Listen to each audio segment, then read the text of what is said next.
This is Show Up as a Leader, a show from People Forward Network, helping you maximize your positive impact on the world by becoming your best, fully authentic self. Hey, everyone.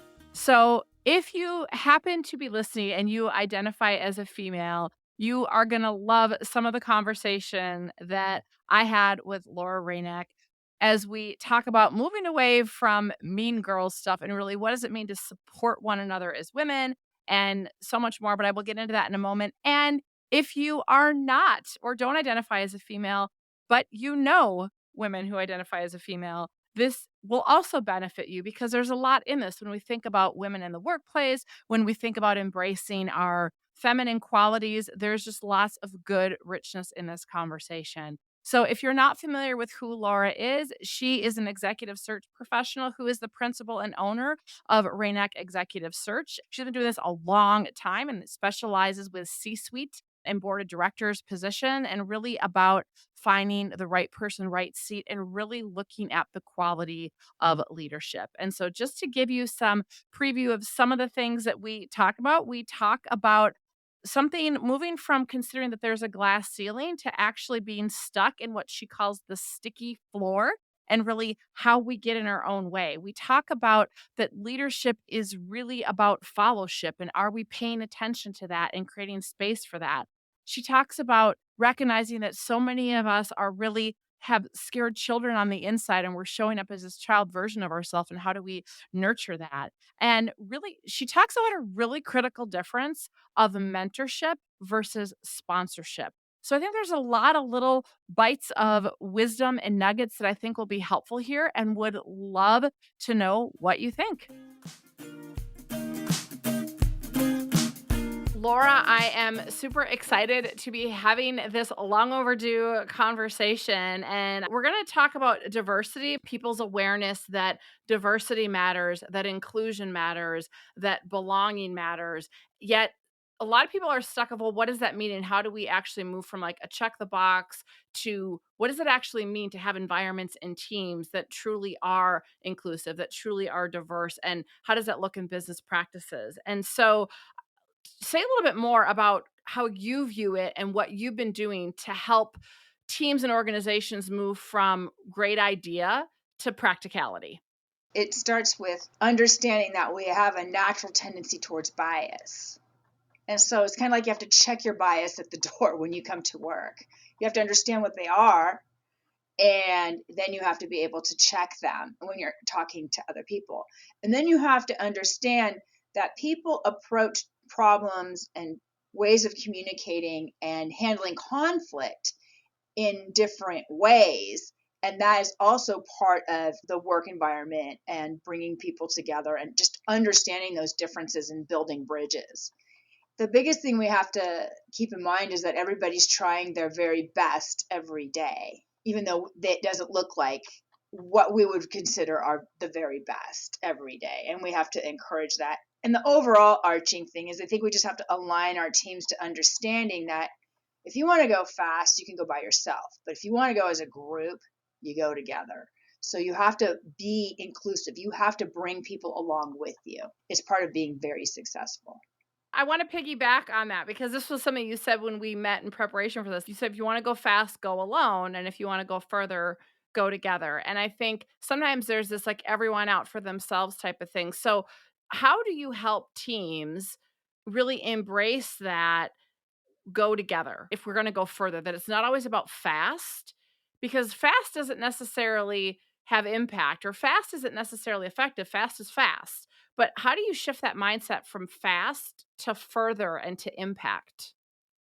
I think you have to remind everyone that we're all playing on the same team, and you have to be very clear and succinct in your goals for that team or for each project. So everybody has the goal for the project that you're working on at the moment. And then you have to understand that everybody has a key role and that they are important.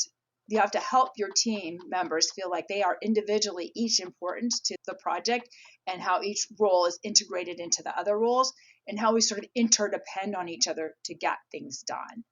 So it becomes a matter of, well, if I don't do this, it doesn't mean that I'm the only one I'm letting down. If I don't get this done, the team is getting let down, and we can't advance our projects further, and we can't get to where we want to go. And then just getting alignment around values around communicating, how we're going to communicate with each other, the tone we're going to use when we communicate with each other. And then for leaders, really taking a strong stance and nipping that unproductive and unconstructive behavior in the bud and not allowing that. Like really just saying, hey, what you said in that meeting was inappropriate. We need to address it. Please don't let it happen again. And if it does, there's a consequence. So people understand, they start to understand that you're building a communication and team system where people are basically encouraged to collaborate. There's consequences if you don't, and to understand that you're all in it together. But back to this checking bias at the door, I think we all have sort of this inherent way of thinking that person's different than me. So it's because they're different, they're wrong, or they're bad, or they're out to get me. And this inherent bias is part of our evolutions as humans. For us to survive in our tribal culture, as we grew together, there was stranger danger. The stranger could be taking our resources. The stranger could be out to get us. The last couple of years in particular, for people, very stressful. We had COVID in 2020, which created a lot of economic stress, and we all had to learn how to work differently together.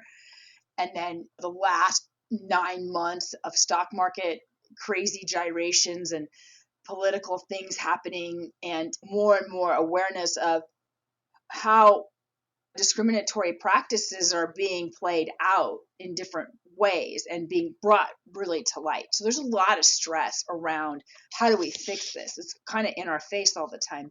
And we have to understand that we have choices in the moment. Like we have a choice.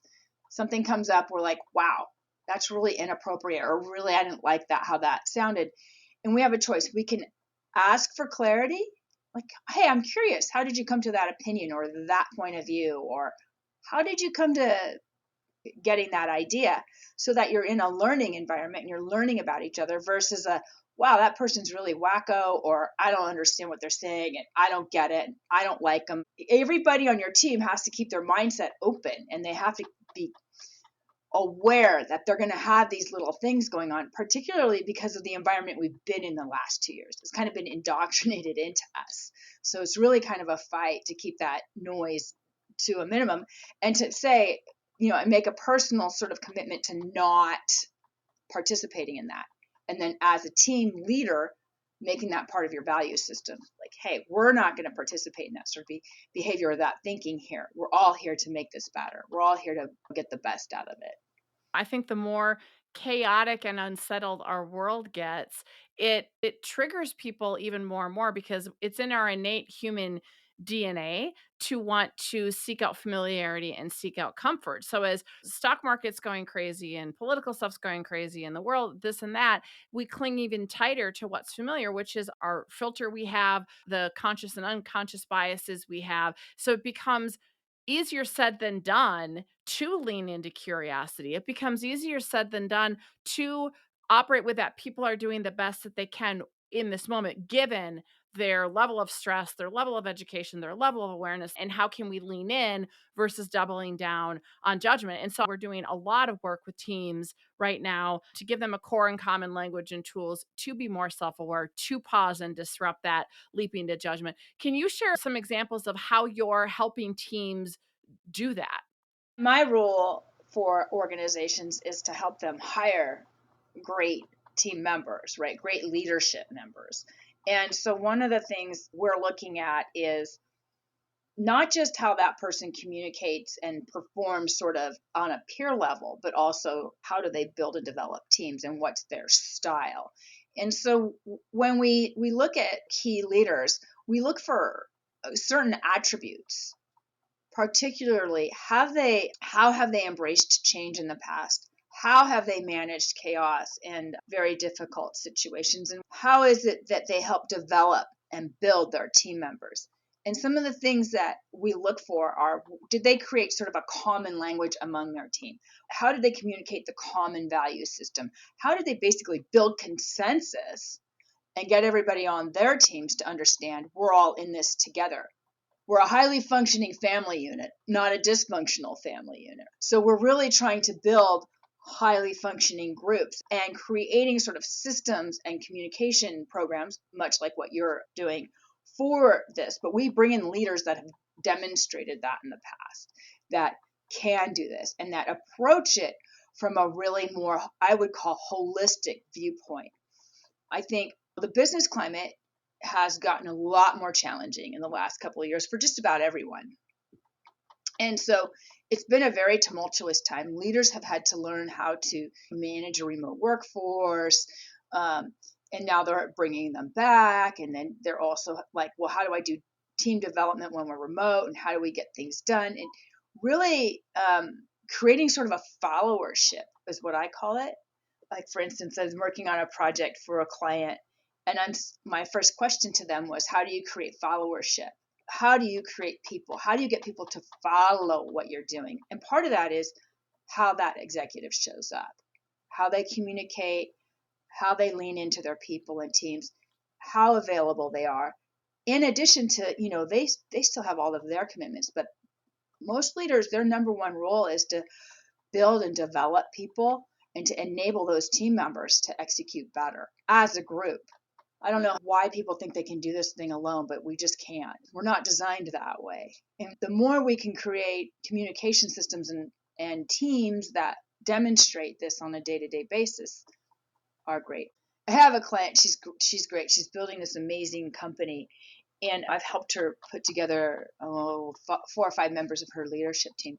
But she's like, look, I'm building a culture where people are happy at work, where they want to laugh, where we openly communicate, where like all ideas are heard, vetted, communicated, and where we treat each other with a tremendous amount of respect. And people work incredibly hard here for me, and I appreciate that. So something she did before the holidays is she sent them all home with a turkey, a Thanksgiving holiday. She sent them all home with a turkey, right?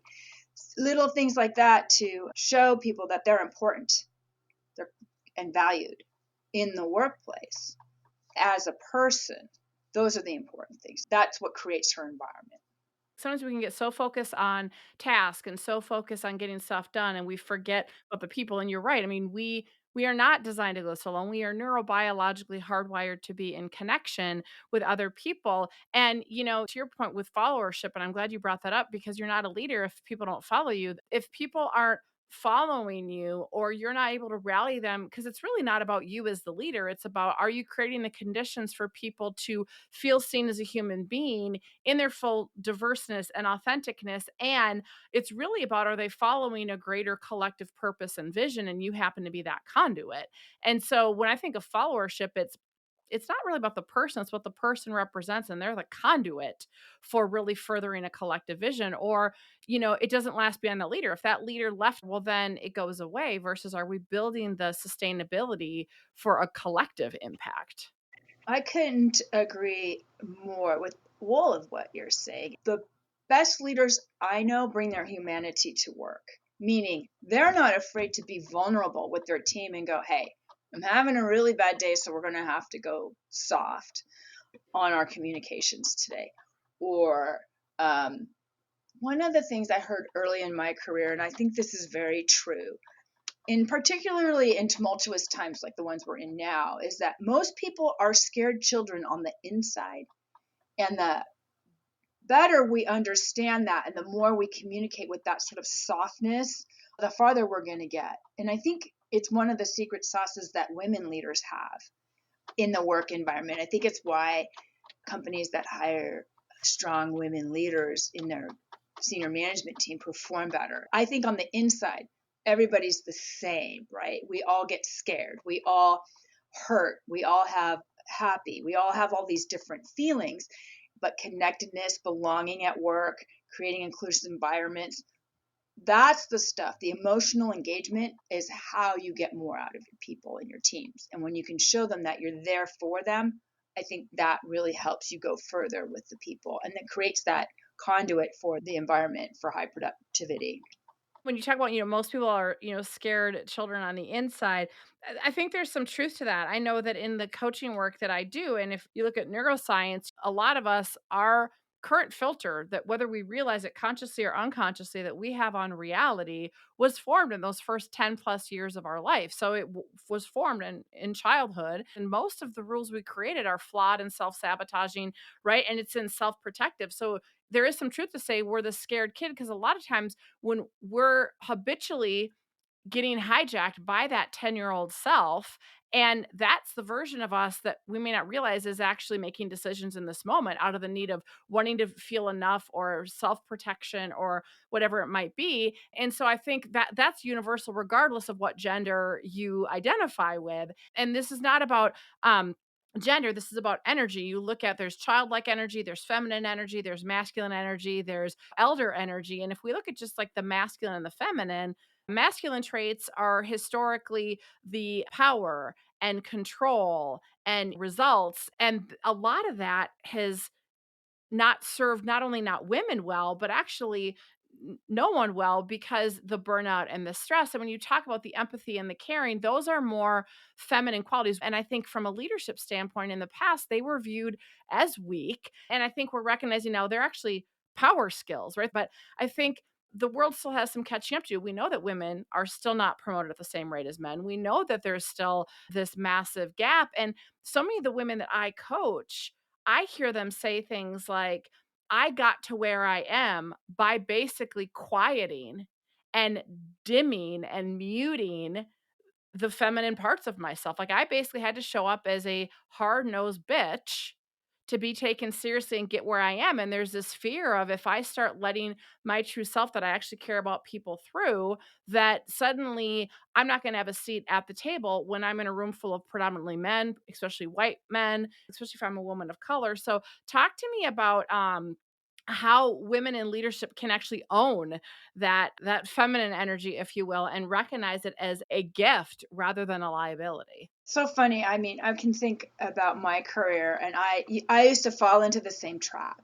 Like, I felt these things. I felt like if I didn't do it like a man, I didn't talk like a man, if I didn't act like a man. Now, I was also raised by a super macho dude that told me to do anything a boy could do. No limits on my life. So got this toughness to me. And early in my career, the toughness served me really well. And then it stopped serving me. There came a point where I could only get as far as I needed, because, and I was talking to another woman who runs a multi-billion-dollar public company.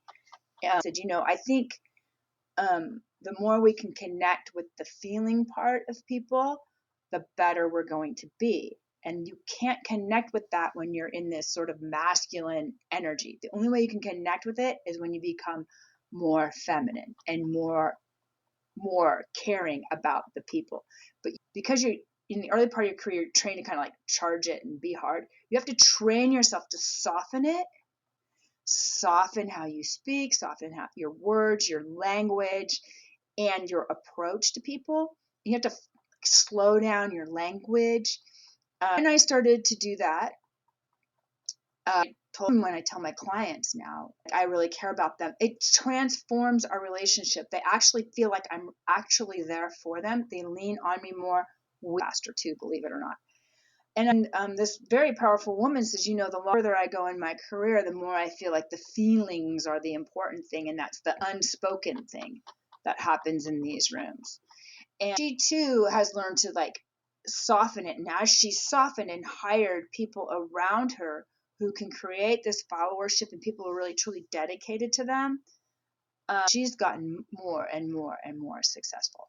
So I feel that there was a time and place for that. The tide is starting to change, but so I think we're on this wave of this becoming sort of the way of the future. And companies, very, very, very successful companies, are looking at this. Now, they don't know how to implement it quite as well as we would like yet, but it's starting to become adopted in these organizations and more accepted.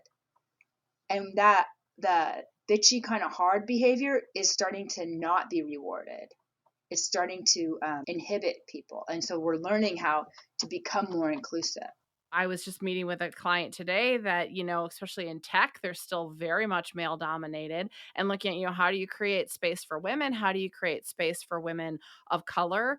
And that, they're, again, the world is kind of demanding, the younger generations are demanding that we have a space for everybody. How do we navigate that? And so we're getting a lot more requests of, help us do that. Like, help us shift the mindset, help us shift the language, help us look at these things and help us co-create it. We frequently would talk about a glass ceiling, but you say that there's not so much a glass ceiling for women, but a sticky floor.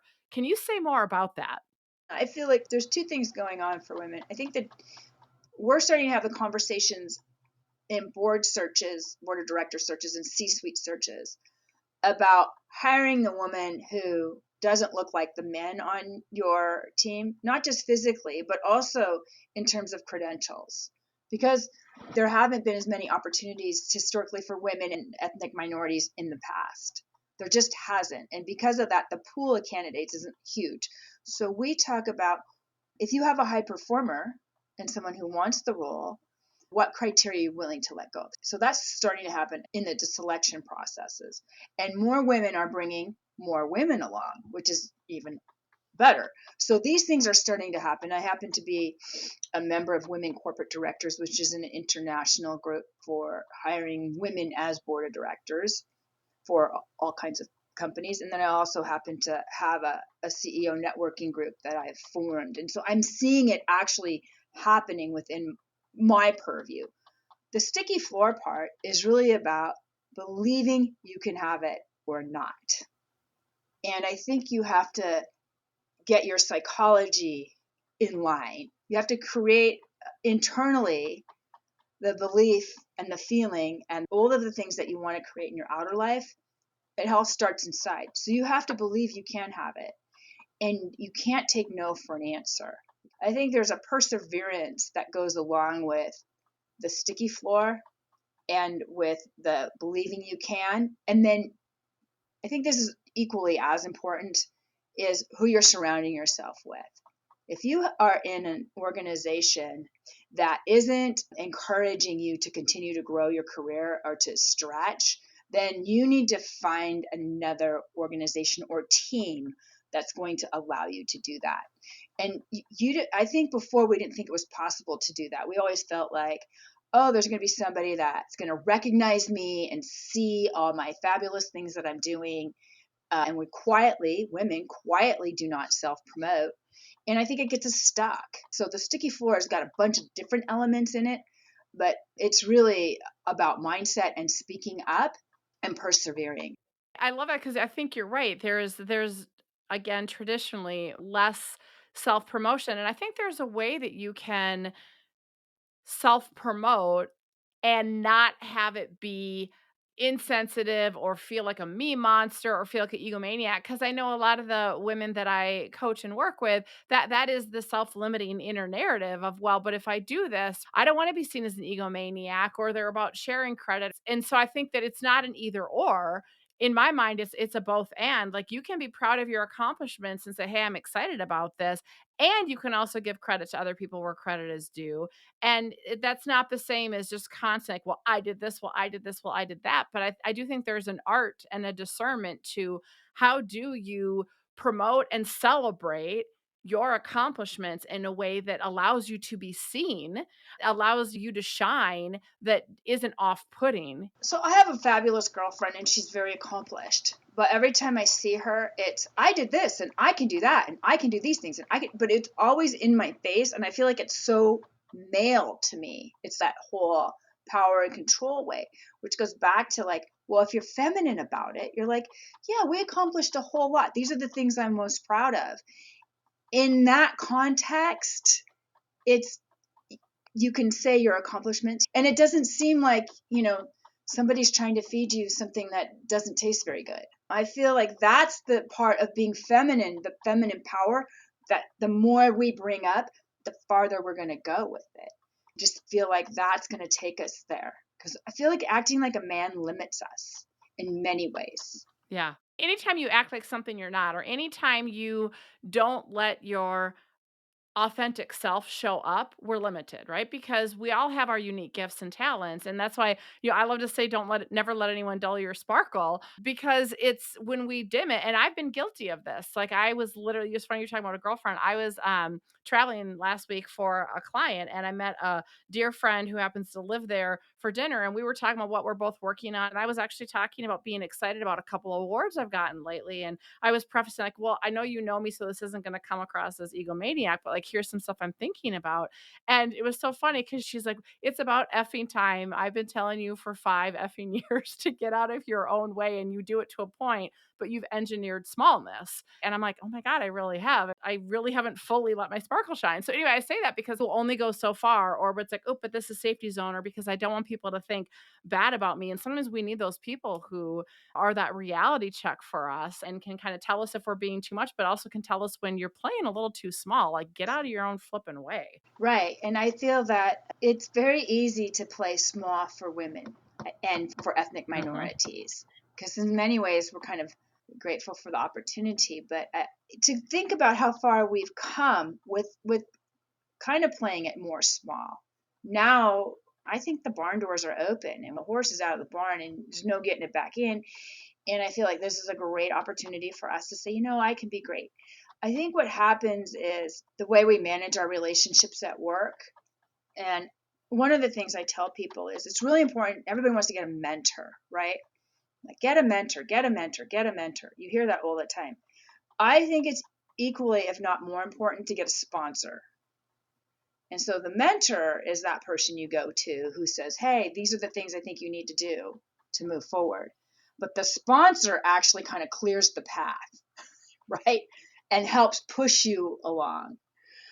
That sponsorship is so important for pulling women into the C-suite and ethnic minorities into the C-suite and beyond. I love that. I was actually having a conversation with a prospective client earlier today and talking about their DEI initiatives. And they were talking about they've been working really hard to set up a mentoring program to match, particularly women, but really all employees of color with others, and have a broader network and have a different dialogue. And they've got business resource groups and employee resource groups, but they're trying to really foster this human connection. And they were getting stuck and things aren't working. And I love what you talked about sponsorship, because, yeah, it's one thing to have someone else, oh, hey, or let me teach you what I've done or what I've learned or whatever. But it's another, like you said, to have someone that actually is paving the path and like, no, I'm going to bring you to this, or I'm going to advocate for you or whatnot. Whether I'm also your mentor, like I'm a mentor and a sponsor, or you have a mentor and I'm taking you as a sponsor. Because I think without that, sometimes whether it's our own sticky floor or it is systemic constraints, we have to be intentional to create those openings for people. Yeah, and that sponsor needs to be in your organization. It needs to understand sort of the lay of the land within your organization so they can do a little block and tackle. Because I can tell you, no one is perfect and no one has made it alone. They can have those off the shelf conversations and continue to help promote you within the organization. So that's also, it's not just self promotion, it's also finding other people to help promote you. Because think about this, you're going to go buy a service from someone and you look at testimonials and you see a testimonial from somebody you respect, you're like, wow, I should go to this resource, right? Same thing inside an organization. Those internal testimonials really, really important and helpful for helping people elevate their career. So, speaking of the sticky floor thing and self limiting stories, I want to turn the tables on you a little bit, Laura, and invite you to share what is a self limiting story that you still tell yourself sometimes, or maybe it's that childhood version of yourself that hijacks you. And when that shows up, how do you move beyond it so you can still show up as a leader and maximize your positive impact around you?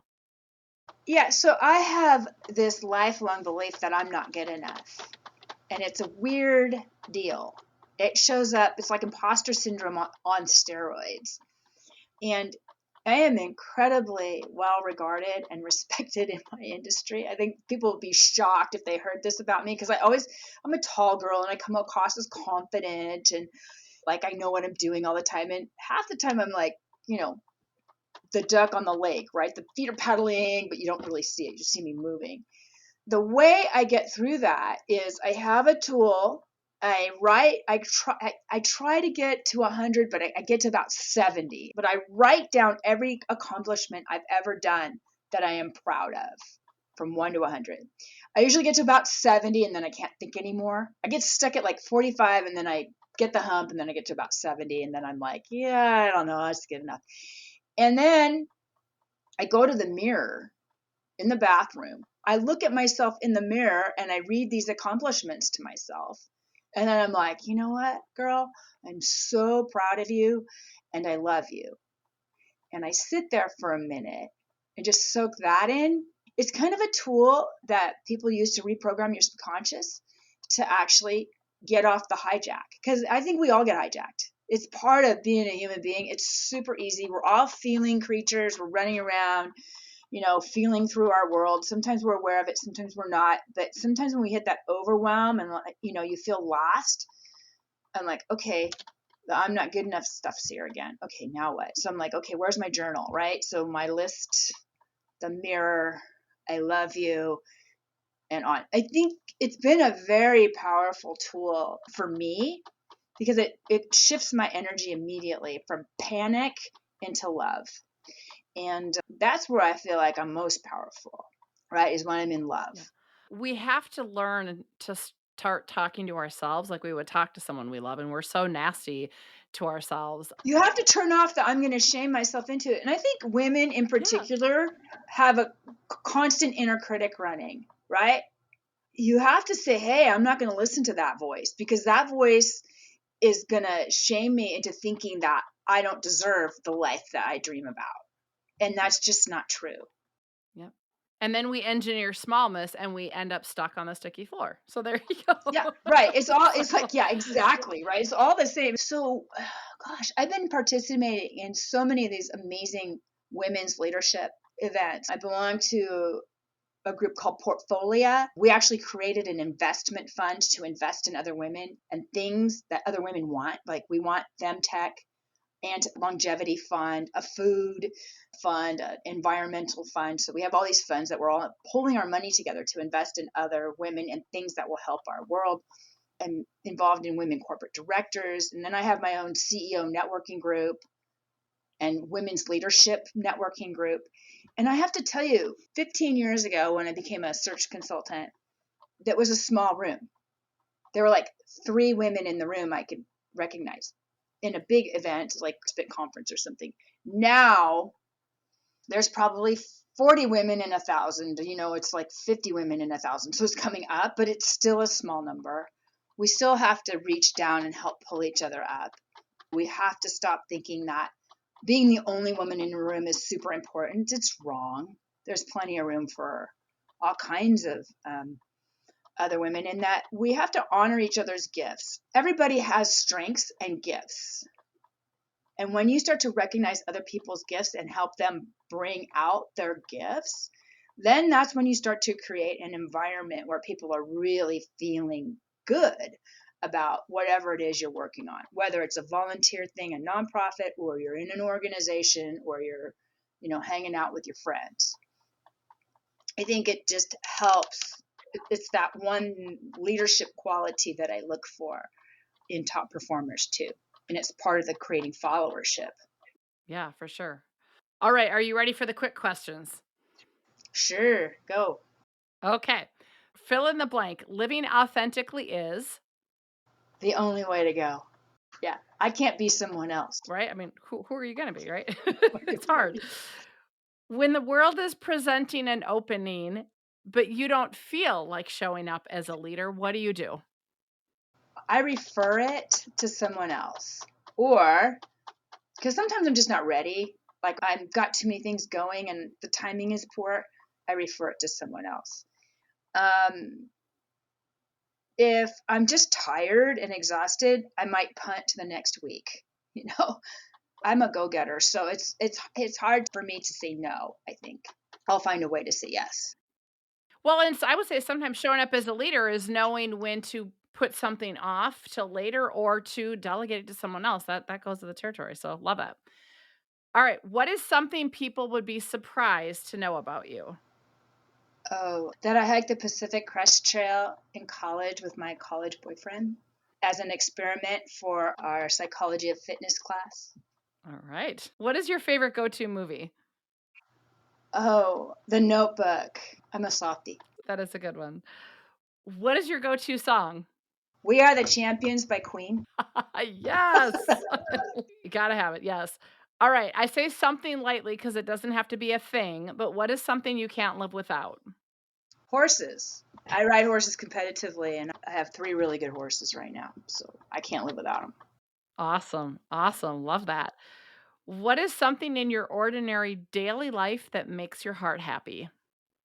I think it's that moment in the morning after all that. I have a menagerie here. I have 4 dogs, 2 goats, 2 horses, and a cat named Walter. So in the morning after everybody's fed and I get my coffee and it's still dark out, I have what I call my prayer and meditation hour. I use that time to read something inspirational, and then a book I'm working on, and then I journaling. It kind of sets me off on a tangent for the day that is really helpful. Now, I don't do it every day because sometimes I got to run, but the days I get to do it, I'm just so much more centered and happy. Nice. And what are you grateful for right now? I'm grateful for this amazing life that I get to live. I have a good partner. He's phenomenal. We're building a really great life together. So I am just really grateful for my life in general. I have a life that many people envy because it seems to like all work out, but I don't think they see the duck feet paddling under the water. They just see me kind of smoothing across the top. Love that. So, the closing question that I would love you to leave people with, or the answer to, Laura, is if you could challenge leaders everywhere to practice this one behavior that would create more human workplaces and equip everyone to show up as a leader, what would that be? Practice the pause. Yes. Yes. The pause is a muscle that will not steer you wrong, right? Because it disrupts that hijackness. So love it. Love it. Well, thank you for this conversation. Thank you for all you're doing. And it was a true pleasure. Oh, no, thank you. I really enjoyed it. It's an honor to have this conversation with you because I feel like I found another sister in the world. I'm Rosie Ward, and this is Show Up as a Leader. To learn more, head over to peopleforwardnetwork.com and, of course, hit that follow button.